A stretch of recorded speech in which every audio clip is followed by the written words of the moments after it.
morning, students. Welcome into the another session of CS22 operating system concepts using Linux and Unix. As all of you know that we are discussing about the concept of unit number 3 called memory management, where we have discussed many topics like introduction to memory management, types of memory, various types of memory address space, a short description about memory address space and how it is allocated by DMA, that is dynamic memory allocation. And then we have stopped our previous discussion at physical memory and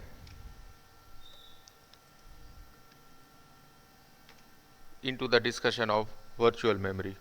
So let's start with the same. First we will discuss about a physical memory allocation, which is done by operating system whenever any process is initiated and kept inside the section called ready of process state diagram.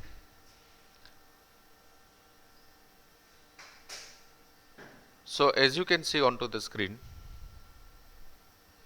physical memory refers to the actual random access memory of the system, which takes the memory blocks in form of cards from the slot which is present over the motherboard. Even we can say that which is attached as a PCI slot over the motherboard. Generally, that PCI slot is white in a color. Even this is also called as a primary memory.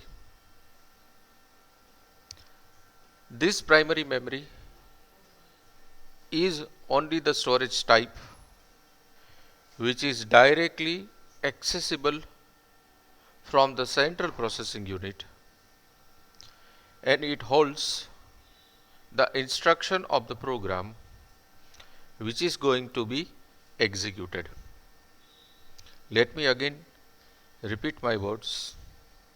So many things are there in previous lines, yet we are discussing about the concept of physical memory.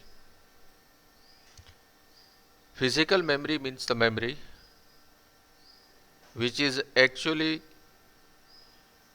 visible by our eyes and considered as a one hardware into the entire computer system.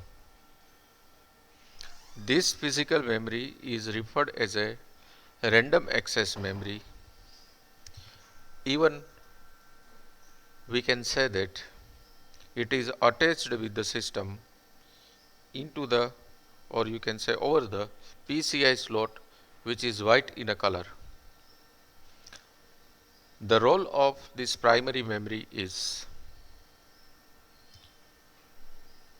to provide a temporary storage for each and every process which is initiated by central processing unit. That's why this device, or we can say the hardware, is directly accessible by the central processing unit, which holds the instruction and the program which is going to be executed. Further, we can say is that physical memory is linearly addressable memory address space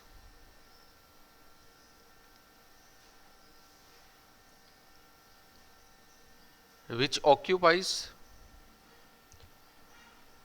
the memory storage in terms of byte. The another one to be discussed is a virtual memory. So we can say that virtual memory adds a layer of abstraction over the physical memory, and it offers many benefits such as ability to maintain,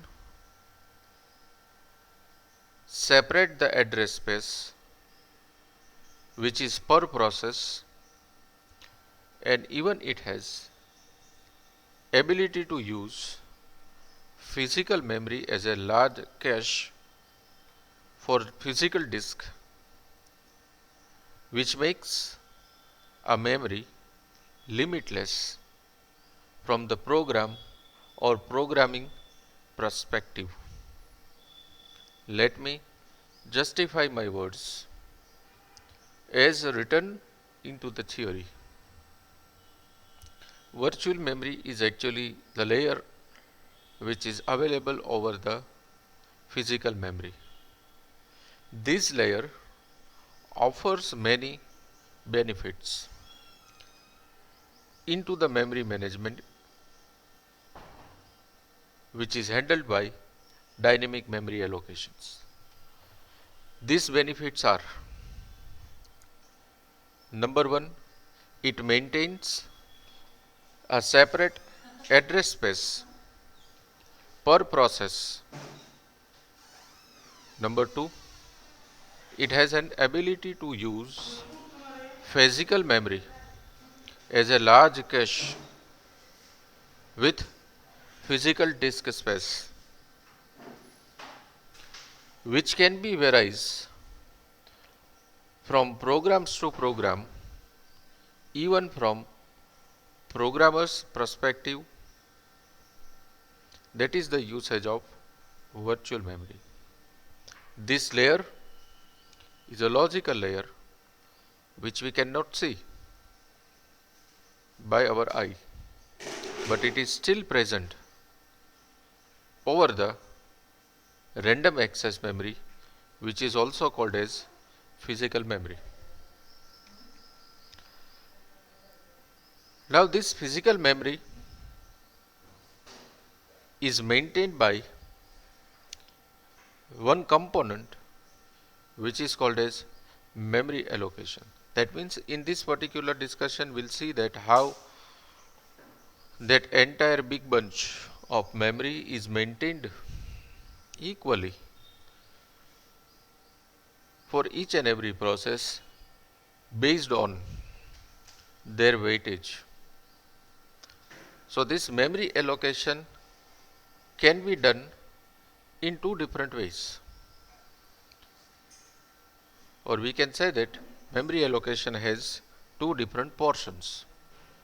Number one is low memory and number two is high memory. Low memory allocation means entire operating system resides in memory itself, and high memory allocation means various user processes handles by the memory itself. Let me clear what actually these two means. If you know that we can make our pen drive, which is ultimately a one type of small storage device, as a bootable device from which we can operate our operating system and all its functionality without installing into the system. Let me repeat my words. Say for example, suppose we have a one pen drive.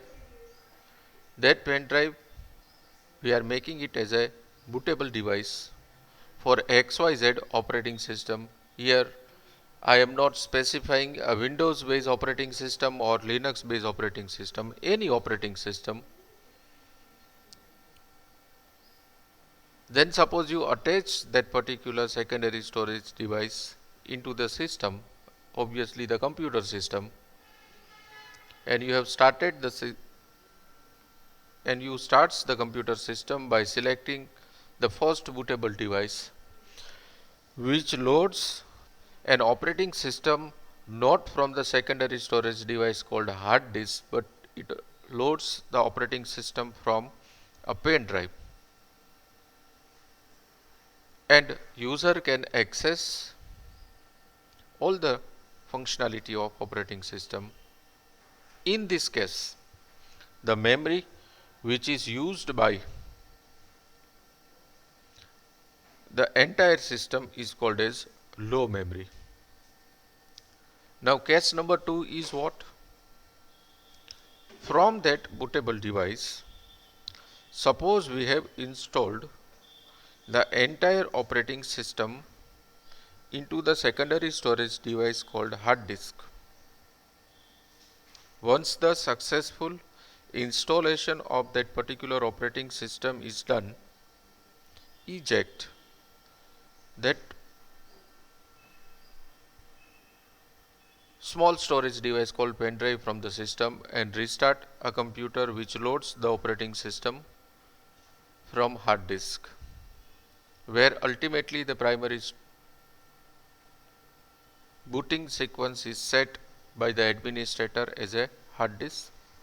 At that particular time, high memory is allocated, where starting from the booting process to any major, minor and micro process, a memory allocation is done called high memory. So this was all about the two different portions of memory allocation, which is called as low memory and high memory. Let's move on.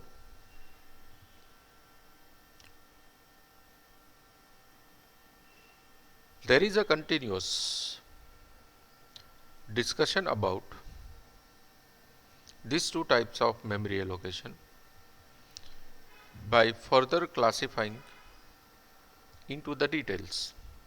That means operating system use the following memory allocation mechanism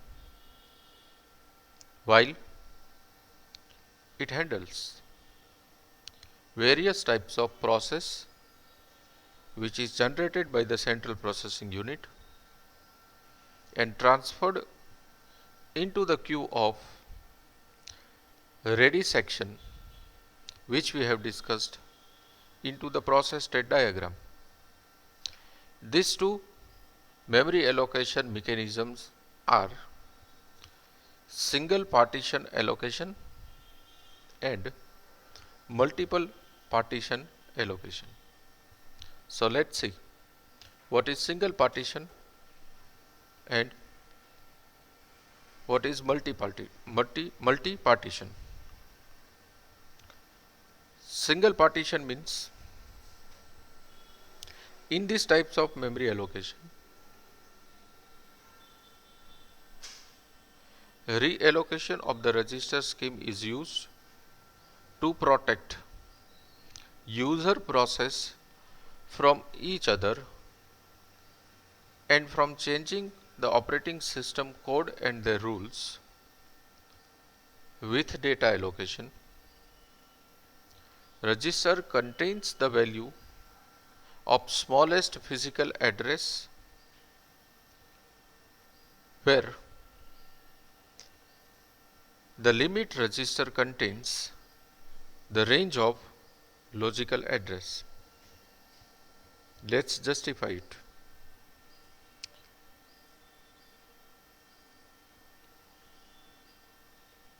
As we have discussed, operating system mainly used two different types of memory allocation mechanism for allocating the memory to the specific number of process or the bunch of process. For that, The first option which memory management or memory allocation gives us is single partition allocation. In single partition allocation, this particular section look after the physical address which is assigned by the various registers which is available into the primary storage device. Sometimes it might happen that similar type of process, almost similar type of process is generated by the central processing unit for the two different input output devices. Again, I am repeating my words. Kindly focus on all these words. Sometimes it might happen similar type of process is generated by the central processing unit, but these are for the separate input output devices. At that particular time, whenever it is sent into the primary memory for holding the temporary space, it might possible that registers make a mistake. Obviously, it's a logical mistake, and it assigns an invalid address for the invalid input. So this could not be allowed into the environment of operating system. That's why single partition mechanism works over here, where it look after for each and every physical address space which is generated by the memory allocation block and assigned to the particular process.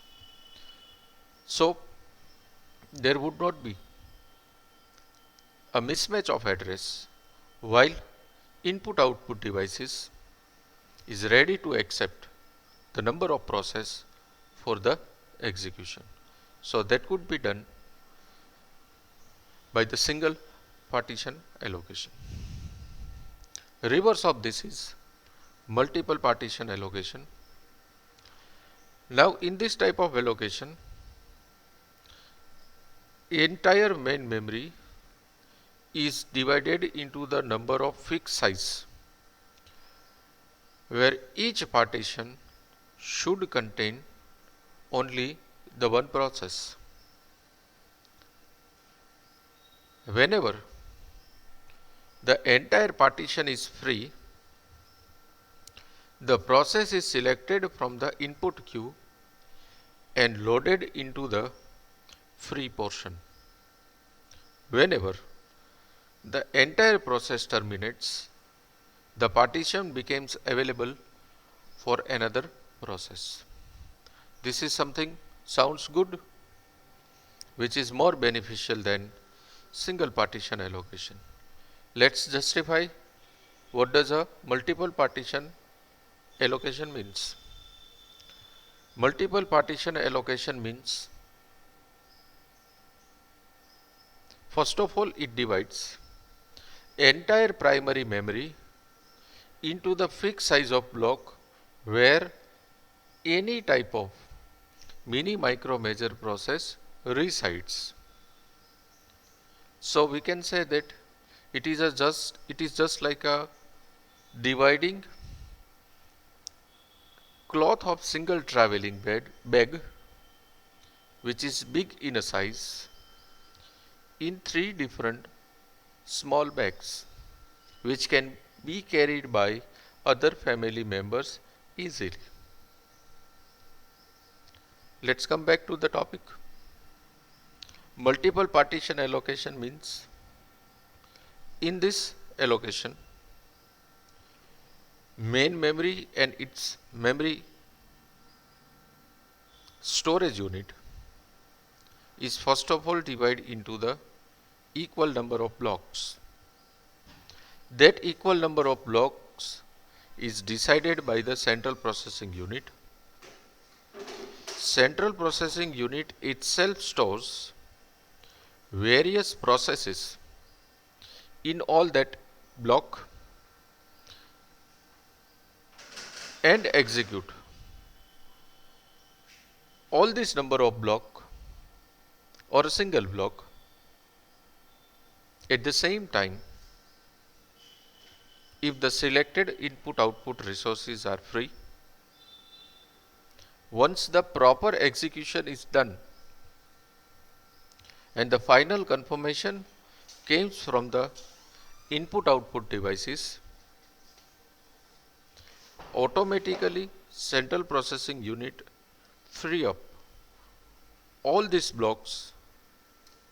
That means without reallocating the new address, it can be assigned to the number of process which can be easily fit in that particular previously assigned block which is already created by the central processing unit.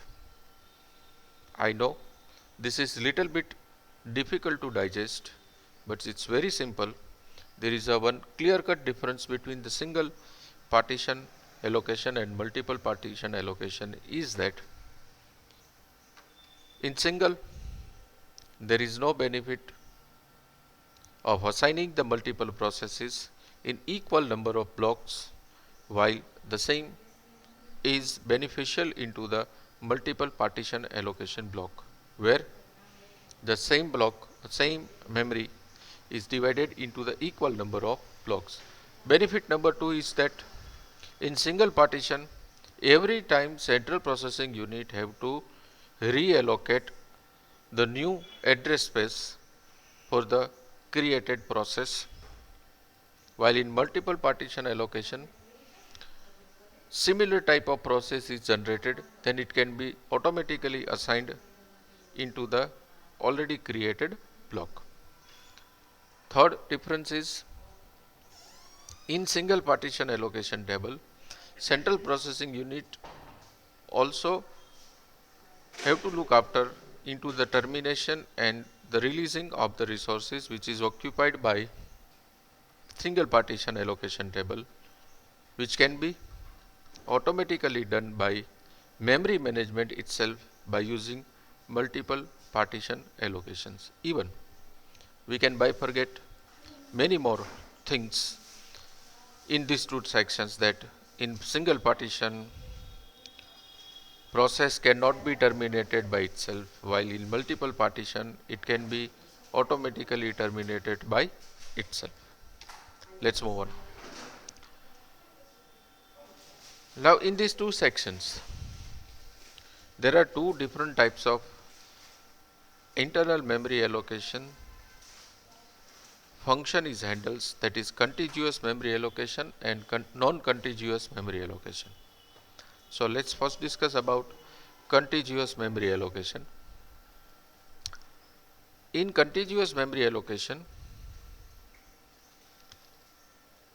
each process as prescribed previously contains a single contiguous block of memory where each process is divided into the single size. Each process is divided into the several fixed size portion where each portion contains exactly only the one process.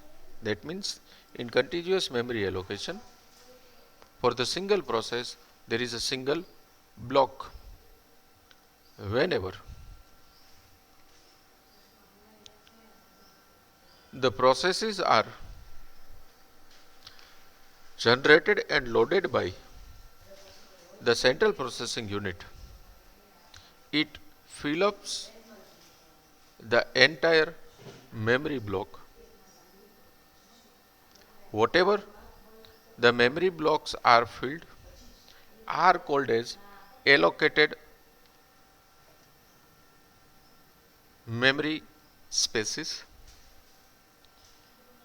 and whatever the free spaces are there are known as holes.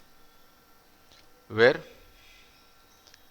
all the holes are ready to accept any type of process which is generated by the central processing unit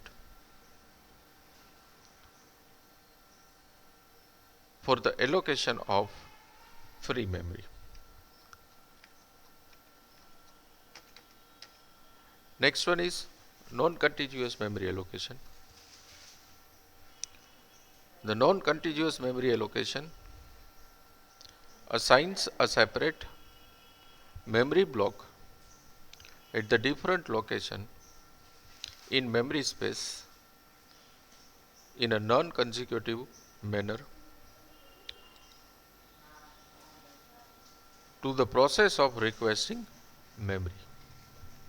Yes, we can say that non-contiguous memory allocation is different than contiguous memory allocation. That's why into the university examination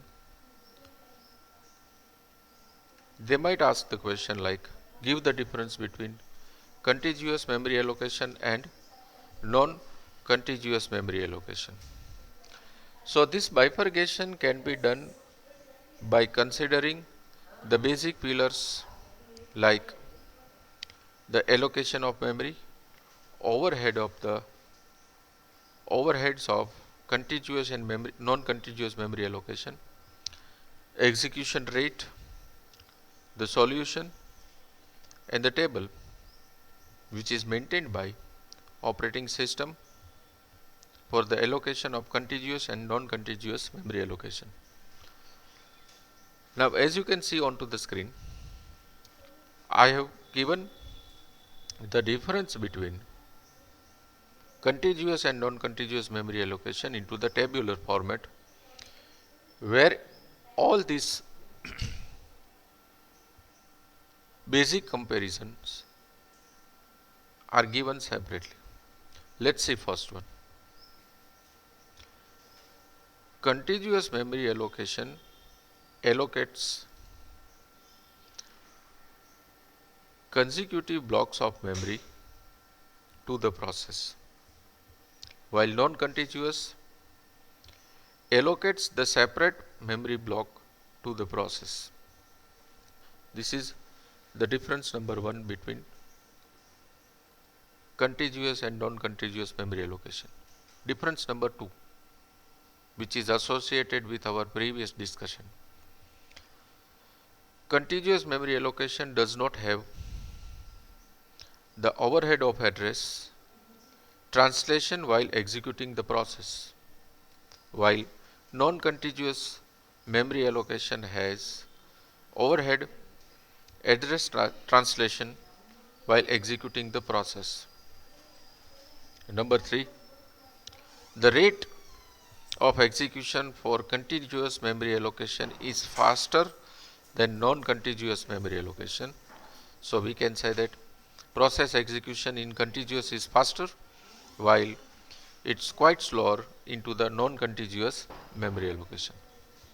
Third one is the memory space must be divided into the fixed size, while in non-contiguous memory allocation it divides into the several blocks. And the last one is a separate table is maintained by contiguous memory allocation, which gives the list of all available and occupied memory, while in non-contiguous memory allocation a table has to maintain each and every process which is carried by the base address. So these are the basic differences between contiguous memory allocation and non-contiguous memory allocation. In our next lecture, we will go for paging. This is very important topic and bit complicated too, but we'll try to make it as simple as possible.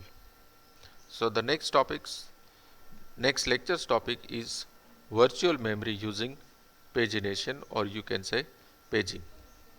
Thank you very much students for listening me, and have a nice day.